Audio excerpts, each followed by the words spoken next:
Question है modified game of Nim. Question statement, एक array है जिसमें n एलिमेंट्स है। There are 2 players, player 1 and player 2। अब यहाँ से क्वेश्चन की स्टेटमेंट है, a player can choose any of the element from an array and remove it. Array से कोई भी एक एलिमेंट चूज कर सकता है और उसको रिमूव कर सकता है। If the bitwise XOR of all the remaining elements equals 0 after removal of the selected element then that player loses. अब इस सेंटेंस का मतलब है, अगर वो प्लेयर किसी एक एलिमेंट को पिक करता है, उसको रिमूव कर देता है, उसके बाद जितने भी एलिमेंट्स बचे हैं एरे में, अगर उन सभी का जोर लेते हैं, अगर वो 0 के इक्वल आता है, उस केस में वो प्लेयर हार जाएगा और जो बाकी दूसरा प्लेयर है वो जीत जाएगा। Find out the winner if the player 1 start the game and they both play their best. इस लाइन का मतलब प्लेयर 1 सबसे पहले स्टार्ट करेगा गेम को और फिर दोनों प्लेयर खेलेंगे बारी बारी और वो अपना बेस्ट देंगे। क्वेश्चन स्टेटमेंट को एक बार फिर से देख लेते हैं। हमें एक एरे गिवन है जिसके अंदर n एलिमेंट्स है। एलिमेंट्स कुछ भी हो सकते हैं, 0 से लेकर 10 की पावर 9 तक, जो भी रेंज है a ऑफ i की। तो ये एक एरे मान लेते हैं। इसमें एलिमेंट्स मान लेते हैं 2 3 4 5 6। 2 प्लेयर है, एक प्लेयर 1 है, एक प्लेयर 2 है। स्टार्ट पहले प्लेयर 1 करेगा। गेम का रूल है, अगर एक प्लेयर किसी एक एलिमेंट को पिक करता है, पिक एंड उसको रिमूव करता है, उसके बाद बाकी के रिमेनिंग जो एलिमेंट बचे हैं रिमेनिंग, उनका अगर जोर करते हैं और वो जोर 0 आ जाता है, उस केस में जो भी ये प्लेयर होगा वो हार जाएगा। अगर ये P1 होता तो लूजर होता P1,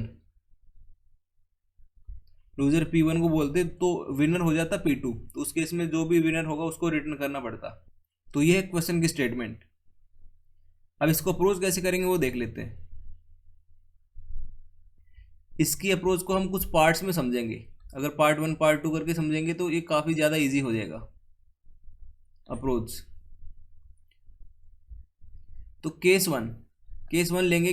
n अगर इवन होता है, n इवन है और जो भी एलिमेंट्स हैं वो सारे डिफरेंट है, all the elements are different, तो ये केस 1 हो गया। इसमें एक n ले लेते हैं, n इक्वल टू 4। एक एरे है जिसमें 4 एलिमेंट, चारों के चारों डिफरेंट है। अगर चारों के चारों डिफरेंट है तो हमें एक चीज़ पता है, इनिशियल में सभी एलिमेंट्स का जो जोर होगा वो 0 नहीं होगा, नॉट 0 होगा, क्योंकि सारे के सारे डिफरेंट है। जोर की 2 प्रॉपर्टी मेन होती हैं। एक तो अगर एक एलिमेंट है और उसी एलिमेंट के साथ उसका जोर करते हैं तो 0 आता है। दूसरी मेन प्रॉपर्टी है कि अगर 0 के साथ किसी एलिमेंट का जोर करते हैं तो वो खुद एलिमेंट आता है। इन्हीं 2 प्रॉपर्टीज़ का इस क्वेश्चन में यूज़ होगा, तो इसीलिए मैंने ये 2 ही डिस्कस करी हैं। और भी होती है इसकी काफ़ी, पर उनका भी कोई यूज़ है नहीं। तो इनिशियल जो जोर होगा इन चारों एलिमेंट्स का नॉट 0 होगा, जो कुछ भी होगा 0 नहीं होगा, हमें 0 से मतलब है। तो जब प्लेयर 1 स्टार्ट करेगा गेम को तो उसके पास पहले से जोर है वो 0 नहीं है। मान लेते हैं प्लेयर 1 इसको पकड़ता है, इसको रिमूव कर देता है। रिमूव करने के बाद जो भी एरे बचेगी वो कुछ इस तरह से बचेगी, 2 होगा, 3 होगा और 4 होगा।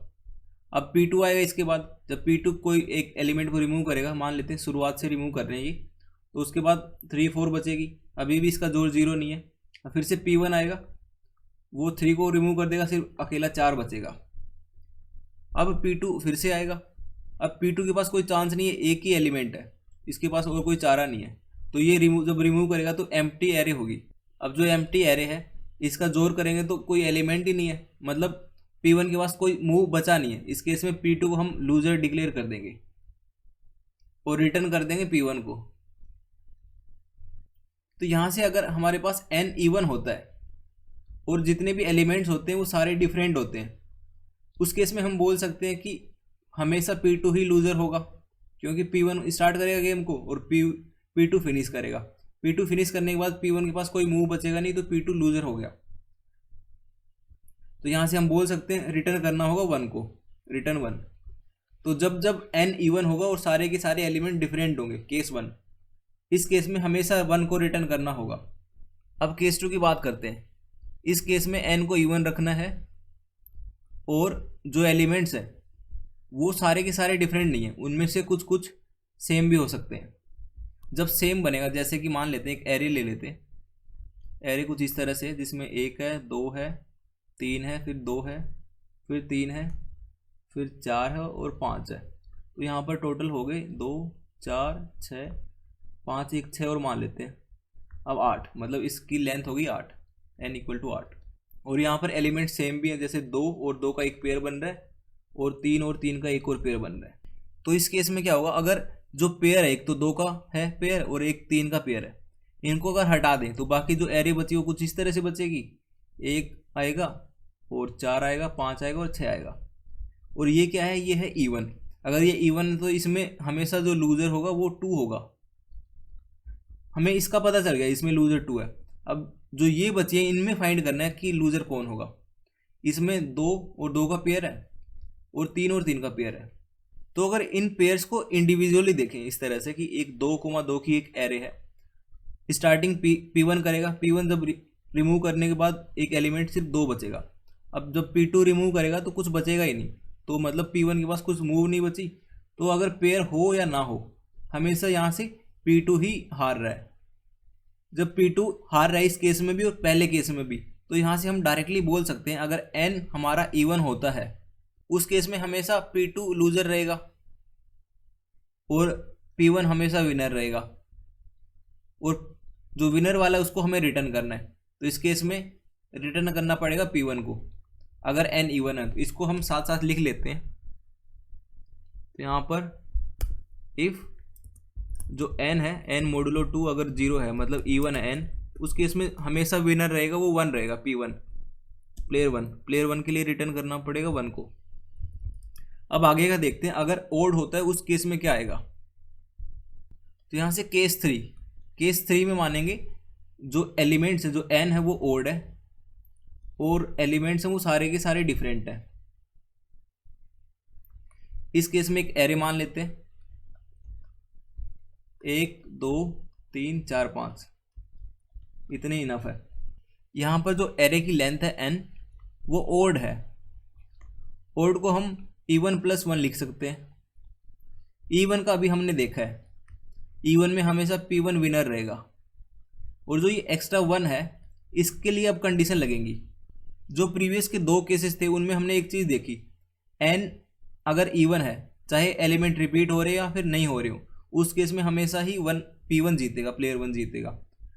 प्लेयर 1 इसलिए जीत रहा था क्योंकि जब प्लेयर 2 आखिरी वाली मूव चल रहा था तो प्लेयर 1 के पास कोई मूव थी नहीं नेक्स्ट वाली चलने के लिए, क्योंकि एम्प्टी हो जा रही थी। वो एम्प्टी का जो कोई सेंस बनाता नहीं तो उसको हम 0 कंसिडर करेंगे। तो प्लेयर 2 के मूव्स के बाद P1 के पास कोई मूव बची ही नहीं, या फिर ये बोलेंगे P2 के बाद जो जोर एलिमेंट्स का वो 0 हो गया। उस केस में P2 लूजर हो गया और P1 विनर हो गया। सेम उसी चीज़ का यूज़ इस केस में करना है। तो जब ये आखिरी वाली मूव P2 चल देगा, एक मूव और बचेगी अपने पास, क्योंकि ये ओड वाला केस है। तो जब एक मूव बचेगी यहाँ पर कंडीशन ये आएगी, अगर ये एलिमेंट x 0 होता है या फिर ये नॉन 0 होता है। अगर ये नॉन 0 हुआ तो P2 जीतेगा, क्योंकि P1 जब इसको रिमूव कर देगा तो P2 के पास कोई मूव बचेगी नहीं। और अगर ये 0 रहा तो P1 जीत जाएगा, क्योंकि जैसे ही P2 ने मूव खत्म करी बाकी रिमेनिंग एलिमेंट्स का जोर 0 हो जाएगा।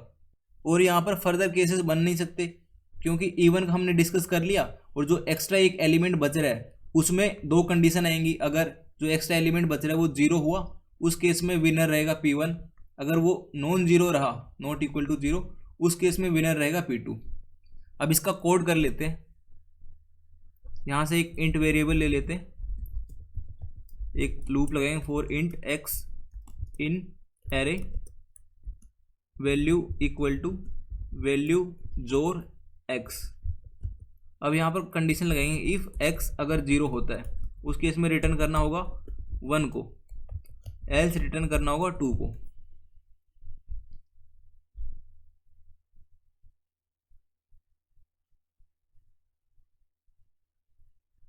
यहाँ पे वैल्यू आएगी